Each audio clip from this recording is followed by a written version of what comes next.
네, 반갑습니다. 20대 총선 이후에 처음으로 하는 3인 3색입니다. 이 5월 12일, 오늘은 이 총선 이후에 각 당과 청와대의 동향들에 대해서 살펴보도록 하겠습니다. 먼저 청와대와 박근혜 대통령, 내일로 알고 있는데 3당 원내대표랑 청와대 회동이 예정되어 있죠? 예, 그렇습니다. 우선 총선 민심이 이제 협치다라고 하는 것이 다 이제 공감을 하고 있는 상황인데요. 박 대통령이 이제 협치의 틀을 어떻게 잘 것이냐를 이제 내일 구체적으로 보여주는 첫 시험대가 될 것 같습니다. 예, 이번에는 김기현 정무수석이 국회로 왔다 갔다 하면서 어떤 사전 어제 조율도 이루어지고 있다. 그래서 뭔가 결과가 있지 않겠냐는 기대감도 있는 것 같습니다. 예, 우선 정진석 새누리당 원내대표하고 조율을 했다고 그러고, 나름대로 이제 내일 회동에서 뭔가 결과를 내놓지 않고 이제 일방적인 적으로만 그쳤다 할 경우에 올 수 있는 상당한 역풍이 우려되는 상황이기 때문에 나름대로 노력을 하는 것 같습니다. 근데 지난번 선거 이후에 소통의 일환으로서 편집장 보도국장단 간담회는 상당히 좀 실망만 좀 안겨준 것 같아요. 박 대통령께서 말하는 협치의 틀이 좀 협소하지 않은가. 기본 3당 구도 자체를 가지고 국회 심판한 거다.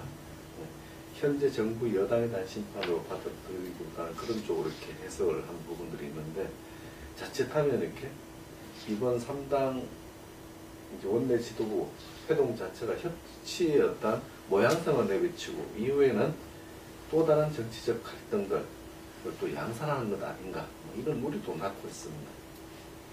과연 이 청와대에서 원내대표들 회동 가지고서 19대 국회에서 지금 당장에 현안 몇 가지가 있는데 이 부분들은 처리될까 모르겠네요.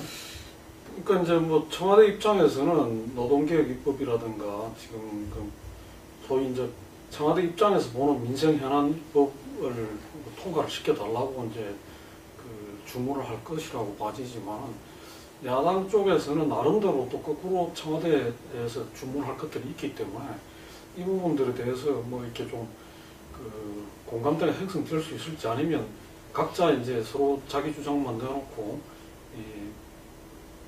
결렬되는 모양새를 보일지 좀 지켜봐야 될 것 같습니다. 서비스 발전 기본법에 있어가지고 보건의료 부분, 그 다음에 이렇게 세월호 특별법, 특조위 활동 연장, 그 다음에 이제 역사교과서 이제 국정화, 요 세 가지 안건들이 이렇게 실제로 굉장히 야당에서 주장하고 있는 부분, 여야가 부딪히고 있는 부분인데, 이게 다 타협이 어려운 부분들입니다. 실제로 이 부분들을 이렇게 들어주면 자기 지지층을 이반시키는 이제 효과를 했기 때문에, 실질적으로 협치는 하겠다고 하지만은 실제로 이것이 가능할까 좀 의문이 있는 상황입니다.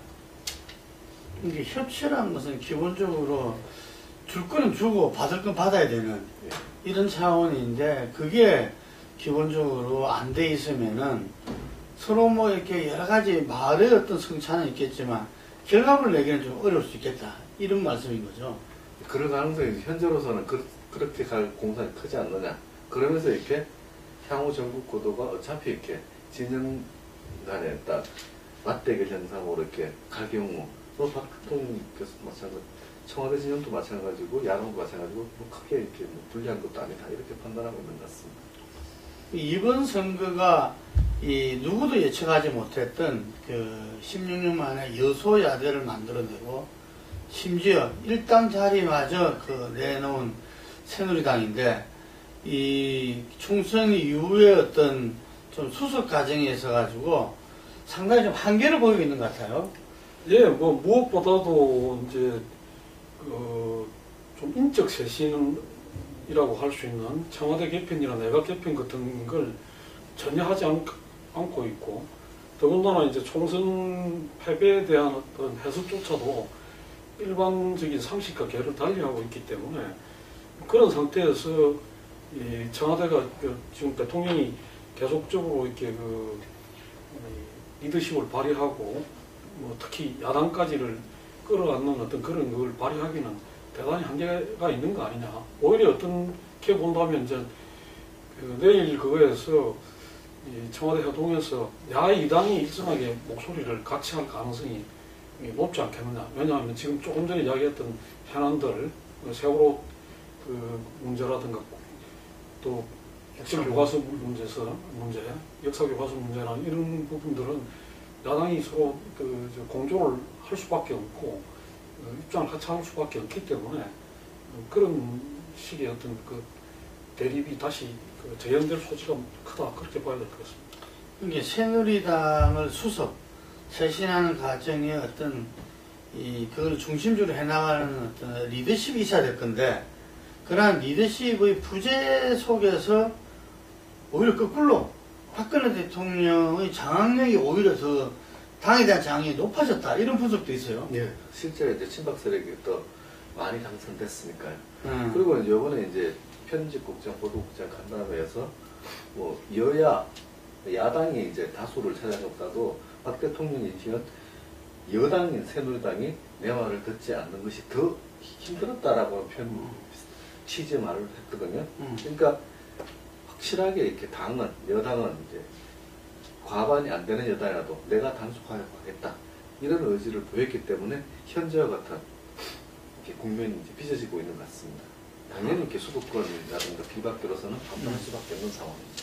그런데 이제 그 수도권과 비박들도 현재 그 리더십을 잇는 어떤 중심이 없다 보니까 지켜만 보는 상황 아니냐.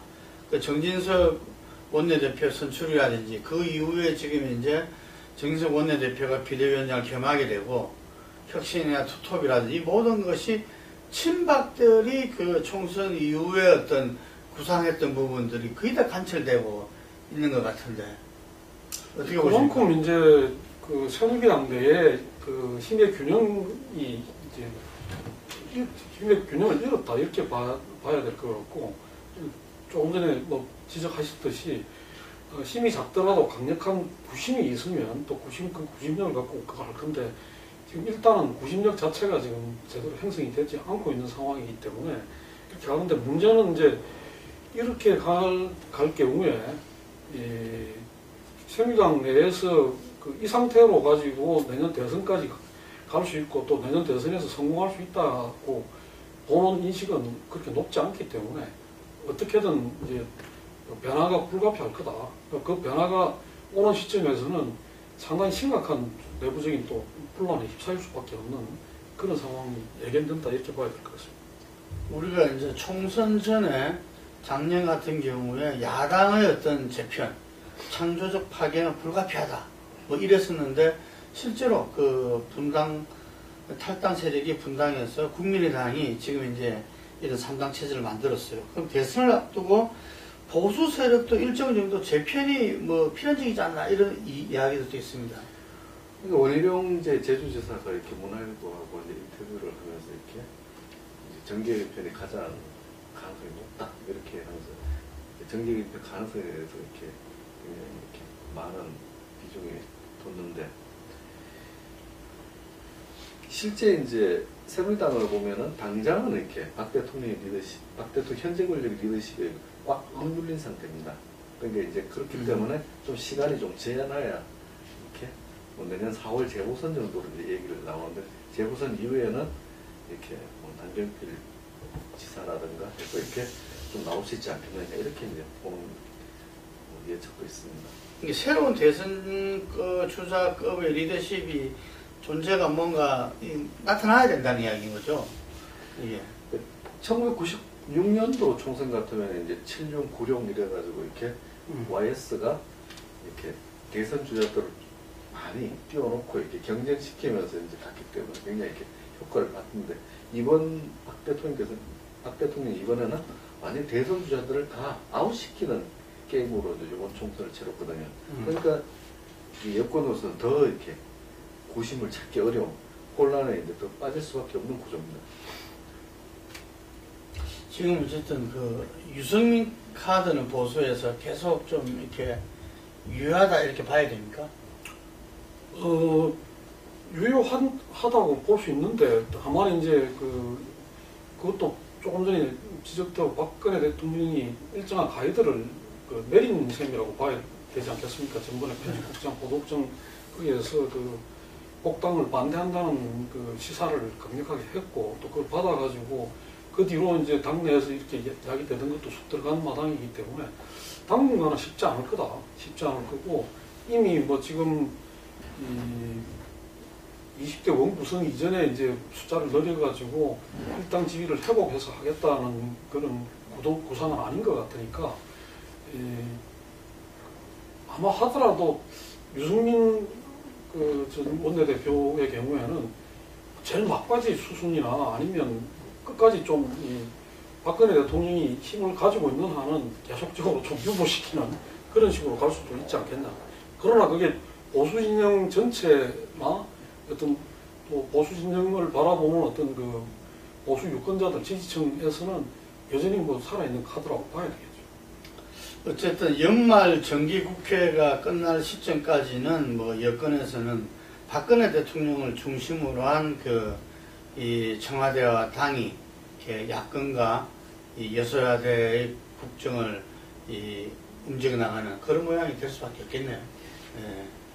지금 더민주는 지금 오늘 강주로 출발했습니다. 그러니까 당선자 워크숍을 1박 2일로 강주에서 가신다고 하는데 어쨌든 더민주에서는 이번에 창피한 호남 민심을 되돌리는 게 가장 우선순위인 것 같아요. 예.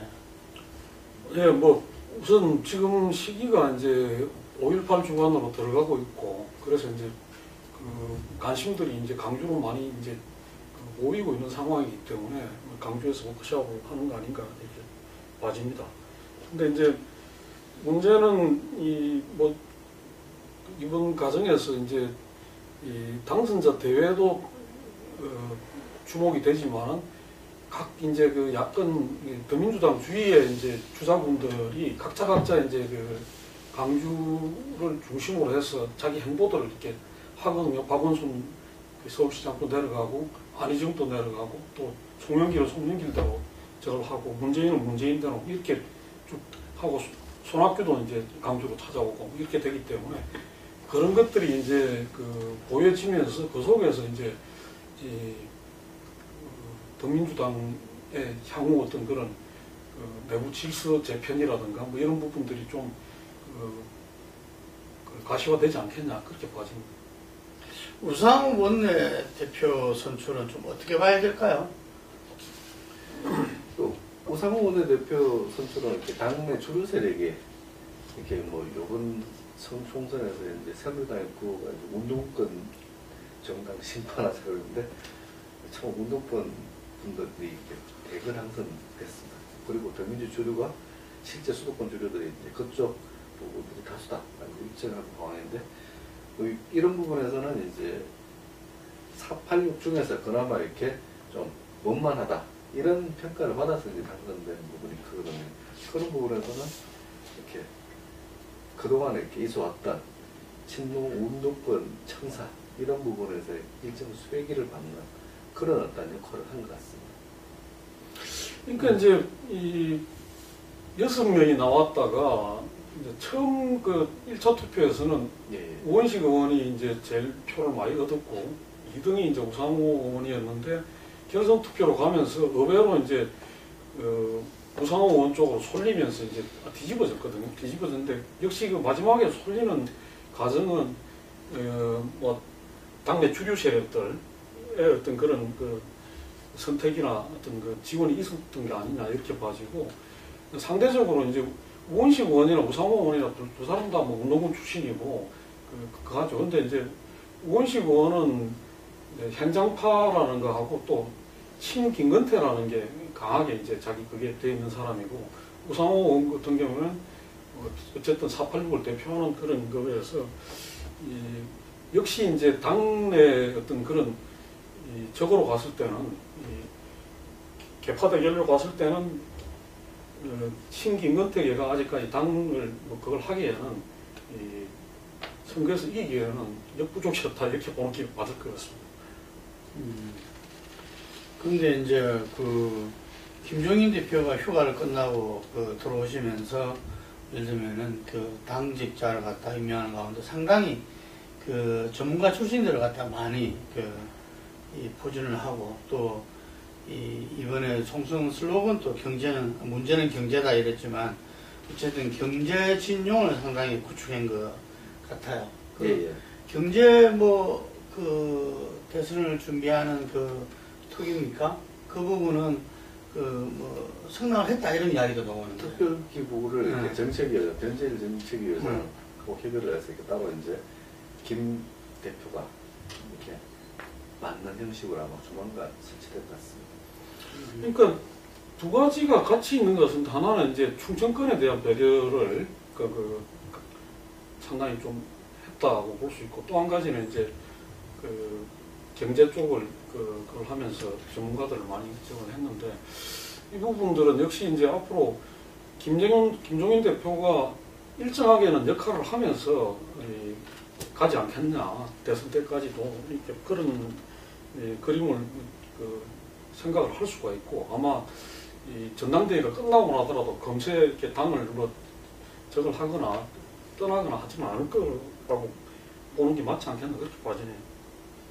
이제 양당이 다 지금 이 8월 달에 전당대회를 할 것 같아요. 좀 새누리당이 좀 앞에 하고 8월 그 하순경에 이 더불어민주당이 하게 되지 않을까 하는데 그 당권의 그 향방 당권 주자들 지금부터 열심히 뛰겠죠. 예. 그런데 현재 당권 주자들이 이렇게 크게 돋보이지 않는다. 양당이 다. 이렇게 더불어민주당에서도 몇 분이 이렇게 출마 의사 정도를 갖다가 내비쳤지만, 최대 개파를 할 수 있는 친노 친문 계통에도, 에서도 이렇게, 당권을 갖다가, 당권 주자가 좀 잘 안 보인다. 이게 상당히 좀 고심스러운 부분이겠어요? 예, 당권을 이제, 이번에 당권을 맡는다는 거는, 이제, 다시 말해서 대권에 도전을 하지 않는 사람들로 제한이 되는 거기 때문에, 그런 의미에서는 당권을 맡는 것이 이제, 이 관리자로서의 어떤 대선 관리자로서의 의미를 갖기 때문에, 상당히 이제 좀, 어떻게 보면, 부담은 많고, 잘 되면 공은 그 후보한테 가는 거고, 잘못되면 이제 또 책임을 덮고 서야 되는 그런 그게 있기 때문에 상당히 이제 좀 내키지 않을 수 있다. 마찬가지로 이제 새누리당 경우도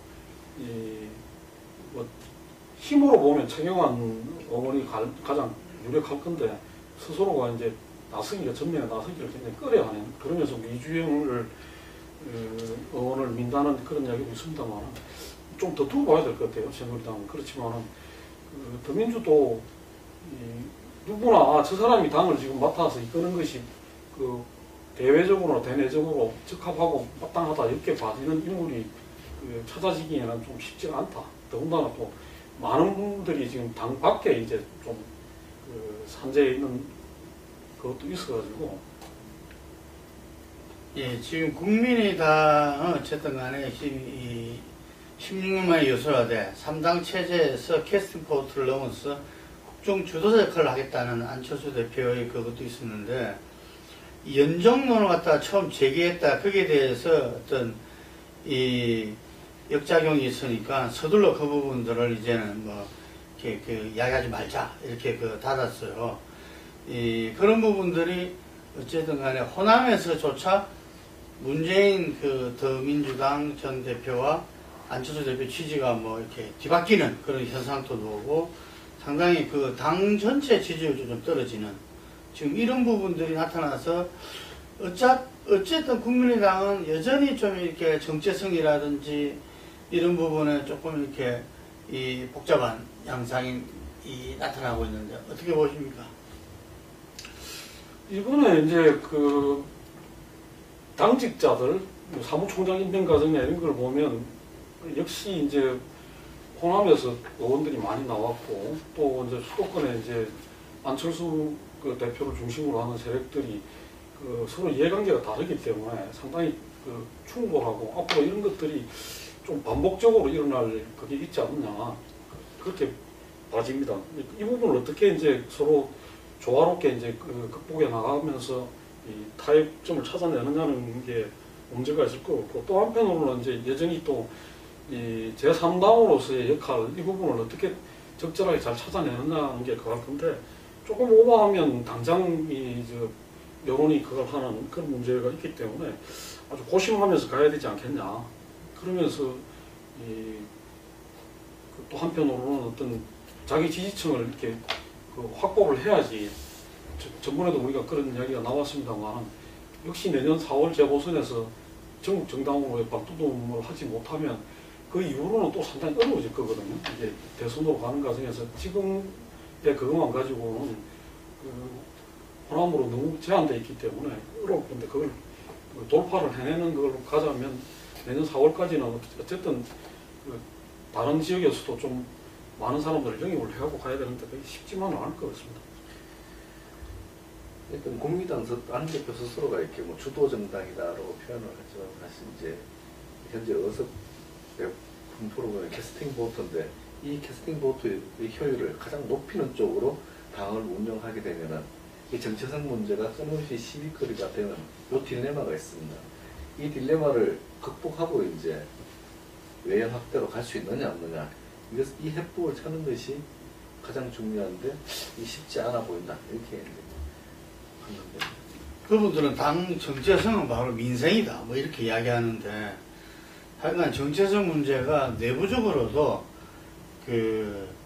이 세관계뿐만 아니라 내부적으로도 정리하기가 뭐 쉽지 않지 않겠느냐. 워낙 지금 구성이 지금 다양한 가운데 선거를 앞두고 서로 이렇게 합했기 때문에 그런 부분들이 바로 또 호남 민심의 어떤 이 선택, 이번엔 국민의당이었지만 그것의 변화 가능성도 상당히 높다 이렇게 보여지고, 거기에 따라서 안철수 대표의 어떤 이 지지도도 이렇게 연관될 수밖에 없다. 그래서 국민의당과 더민주는 국민들이 유권자가 바라볼 때는 어떤 이 상당히 좀 이렇게 지금처럼 이렇게 그 이전에 이 재미없는 야당, 뭐 이렇게 하나만한 야당이 아니라 뭔가 좀 박진감 있게 서로 간에 경쟁하고 또 한편으로 협력하는 그런 모습은 이번 20대 국회에서 상당히 유의미한 부분이 아닌가 이런 생각이 듭니다. 그게 이제 야권을 바라보는, 또 앞으로 대선으로 가면서 정권 교체를 해야 된다고 생각하는 사람들의 기대치라고 봐야 될 건데, 또 한편으로 거꾸로 이게 자칫 잘못하게 되면 서로 이렇게 시너지 효과를 내고 좋은 방향으로 이렇게 상승작용을 하기보다는 서로를 깔아먹으면서 경쟁과 갈등 속에서 이렇게 오히려 또 어부지리를 새누리당한테 안길 수 있는 위험성도 있기 때문에 쉽지 않은 그게 될 거다. 특히나 이제 더민주당이 의석수를 가지고 너무 지나치게 오만을 부리거나 그걸 하더라도 한계가 있을 거고, 또 국민의당이 거꾸로 또 이제 자기들 어떤 그거에 적절하게 하지 못하게 되면 마찬가지 또 역작용이 있기 때문에 그 부분에서 서로 슬기롭게 잘 그걸 해내야 될 것 같습니다. 예. 이 20대 국회 개헌 협상은 다음 주에 하도록 하겠습니다. 오늘은 여기까지 하겠습니다. 감사합니다.